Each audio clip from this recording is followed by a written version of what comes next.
Welcome, my constant reader friends. I'm Tad, and this is Tad Reads Books and Stuff. Okay, so we're going to take a little break from spooky season because I need to talk about CIBOLA Burn. CIBOLA Burn is the fourth book in the Expanse series that I'm doing a read-along with. So every month we're reading another book. October is book 4, CIBOLA Burn. So I read this, and of course we are doing the short story that is around the same time frame as the book as we go, and I finished that one. It's called The Churn. I think what I'm going to do is go ahead and do the review for this first, so please bear with me. I'm going to get to CIBOLA Burn, but I want to talk about this one first because this is actually touted as the Expanse 3.5. So this actually comes before CIBOLA Burn, which is, of course, book number 4.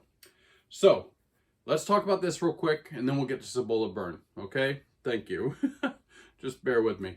So this was published, the numbers are, this was published in February 2017. This version in this book that I have, it's 58 pages, and on Goodreads currently has a 4.09 rating, which is pretty good in my book. All right, so what's up with this? So this short story takes place on Earth in Baltimore. Now, Baltimore at this point is not doing pretty good. Very grimy, very dark, depressing, lawless. And so that's the setting that we're in here. And basically it's a story about this 15-year-old boy and he's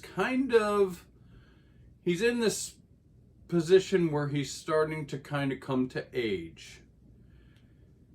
Now, I don't know if you have watched the TV series, you know who this is. If you've read the books and this short story, of course, you know who it is. So I will just preface this real quick with a spoiler alert. This is basically an origin story for Amos. Now in Baltimore, back when he's 15, he's known as Timmy. So you will learn how he got the name Amos Burton at the end of this story. I'm not going to give that away, but basically that's what it is. And Timmy, well, he is trying to become an adult in this horrible world. Now, his mother had passed away when he was very young. He was taken in by this woman who was a co-worker, friend of his mother, and she kind of raises him. Now, I will tell you, there are maybe some trigger points that if you may want to avoid reading this short story. There is some child abuse, some sexual child abuse in this story, but it's all kind of, showing how Amos has become the person that he is today and the difficulties that he had to live through as a child. He joins this gang, this group of bad people, and he has to do bad things to survive. He has a friendship with someone.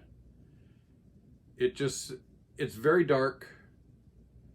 It was very different. For me, I was reading it and I almost was thinking, somebody else wrote this. This isn't the two guys that are writing The Expanse. And then I realized it was how it was being told. It was being told by an omniscient voice, where pretty much the whole Expanse series is told in third person. Close third person, changes the viewpoint for the third person.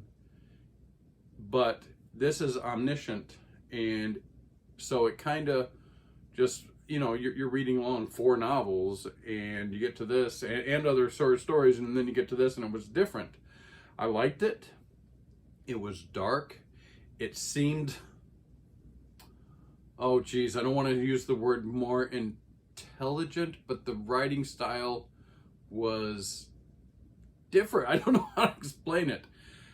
I will tell you, out of the 4 now, so I've read the 4 stories, short stories. The first one was Drive. The second one, The Butcher of Anderson Station. The third one, Gods of Risk. And then this one, the fourth one, is The Churn. Out of the 4, this is by far the best one. My opinion. Some people have other opinions, I'm sure. 4.09, not bad on Goodreads. But I just wanted to talk about this one first because I really enjoyed it. I thought it was important to the story, not so much to the overarching story of the Expanse, but it is, again, an origin story for Amos, who is slowly becoming one of my favorite characters in the series. So you can kind of see how he's become the man that he is today, and how he got away from this, you know, nasty place on earth where people live on this thing called basic. Basic is basically the, how many times can I say basic? It's the basic needs. The government provides people with the basic needs that they need to get along in the world. Bare minimum food, bare minimum housing, you know, but they can ride the bus for free. They can do things like that. Some of them do have jobs and make a little money, but it's just barely subsistence, barely getting by. It's called basic. So it's dark, it's violent, and I think it was great. So I don't know, that I just want to talk about that one real quick. Let's move on to CIBOLA Burn, and that's what everybody wants to talk about. So CIBOLA Burn, number 4 in the Expanse series. All right, so what's the numbers for CIBOLA Burn? Well, of course, it's book 4 in the Expanse series by James S.A. Corey. And James S.A. Corey, of course, is a pen name for Ty Frank and Daniel Abraham. Now, this was published in June of 2014. My version has 581 pages, and on Goodreads it has a 4.20 rating, a little bit better than the Churn, although I'll come right out and say I think the Churn is better than CIBOLA Burn. I could read a whole book on Amos and his life in Baltimore. I thought it was that interesting, for me anyways. But, all right, so CIBOLA Burn's 4th book. Now, first off, like I said, I'm not hugely enamored with this book. I will say I've got it right here. The 3rd book, Abaddon's Gate, was to that point my least favorite book of the series so far. I just thought that the storytelling started to drop in Abaddon's Gate. Set this down.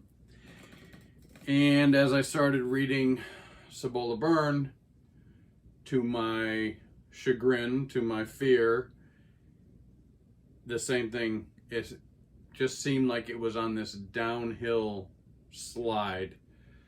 Probably almost the first half of this book I really did not like at all. It was boring. It wasn't going anywhere to me. They weren't setting it up properly. I mean, Leviathan Waste, right at the beginning, the first book, I mean, the speed of the story. Have you ever found yourself reading at a speed that the story's going. If the story's fast paced and a lot of action going on, you tend to read I do anyways. You tend to read faster, and then when it slows, slow points, you kind of slow your pace of reading down. I do. Maybe y'all don't. I know there's some of you out there that read super fast. I am not a fast reader anyways. But this was really slow at the beginning, and I just wasn't getting into it. They were introducing some new people. So what's going on here? As you know, if you've read the prior books, so the gates have appeared, and these gates are now allowing people to travel to all kinds of distant universes. So everything has opened up. There's now thousands, maybe, possibly, inhabited worlds that people can go to and explore and learn from. Now that in itself can be scary. You don't know what you're going to find in these worlds, of course, but this is basically showing us the extent of this universe and introducing us to another world, another planet. So this planet has been colonized by some Belter refugees from the Cirrus station accidents, they call it. Yeah, you know what I'm talking about. So these Belters have now colonized this planet, and they've found that it's very rich in minerals. And they start mining these minerals. Specifically, one of the main ones is lithium. And that, of course, is needed. We need it now. So the problem, though, is they kind of just went there and colonized it. They didn't get any charters or anything legal, saying that they could colonize this planet. They just did it on their own. Well, the problem is that Earth has given the rights to this planet to a large corporation. In the book, it's called BCE. So they have all the rights to this planet. The mineral rights, the mining rights, specifically the lithium, and they really don't want these colonists on their planet. They want everything to themselves. They're greedy. They also find that there's technology, there's alien technology on this planet as well. They, of course, want that technology to themselves so they can exploit that however they can. So now you've got two different peoples inhabiting this planet. The Belters call it Illis, and the BCE call it New Terra. It's interesting. There's a lot of biology going on. You do meet some new characters here. Let me just give you a couple of them. So on the Belter side, we've got Basia. And Basia is, well, the BCE say he's a terrorist because he did some nefarious stuff. I'm not going to go into everything. I don't want to give it all away, of course. There's also LV. LV is a biologist, and she's just wanting to study this whole planet. There's some really cool things. They have like an insect kind of like a mosquito.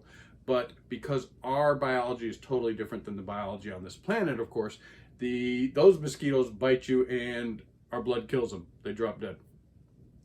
But there are other things out there too that maybe could kill us in return. Who knows? It goes on from there. You will see that there are some things that are not good for us humans. And they become apparent as the story goes on. Also, the aliens technology that's on the planet starts to wreak havoc on the planet and these new inhabitants. But the main story of this, I didn't even tell you.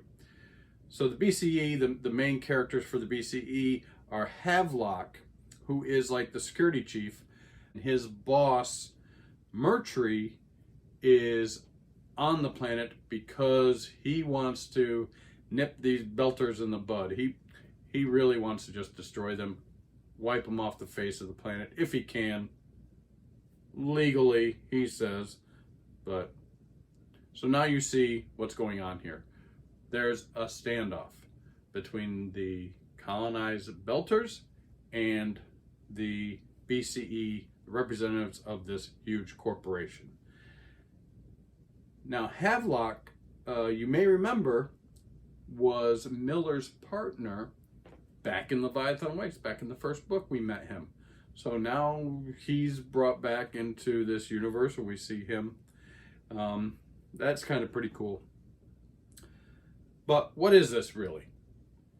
This is a Western. It's a classic Western story. Similar, like a lot of sci-fi recently. I mean, Star Wars is kind of a Western. Definitely Firefly is a Western, even some Star Trek things. But so you've got a standoff between these two groups of people, and they're just not going to be able to exist with each other. Well, because of the problems, there's been some killings, again, some sabotage, some terrorism. Back on Earth, we all know Avasarala. Avasarala and Fred Johnson team up. Of course, Fred, the head of the Belters, team up, and they say we've got to get this under control. Oh, let's send Holden and the Rocinante. We'll make Holden a UN representative, and he'll go to this planet, and he'll be the mediator for these two warring factions, and he'll figure things out.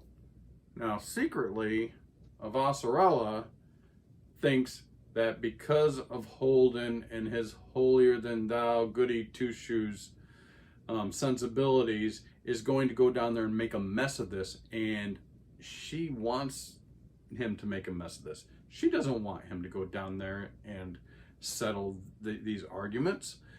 Well, he goes down there, and then, you know, the shit hits the fan. It just goes from worse to worse. I didn't, again, like I said, I didn't really particularly like the book. It is the second one, though, now, just back to back, like In the Night Room, that I just read by Peter Straub. Started out not digging it, but actually got better and better. The second half of this book is much better than the first half of the book.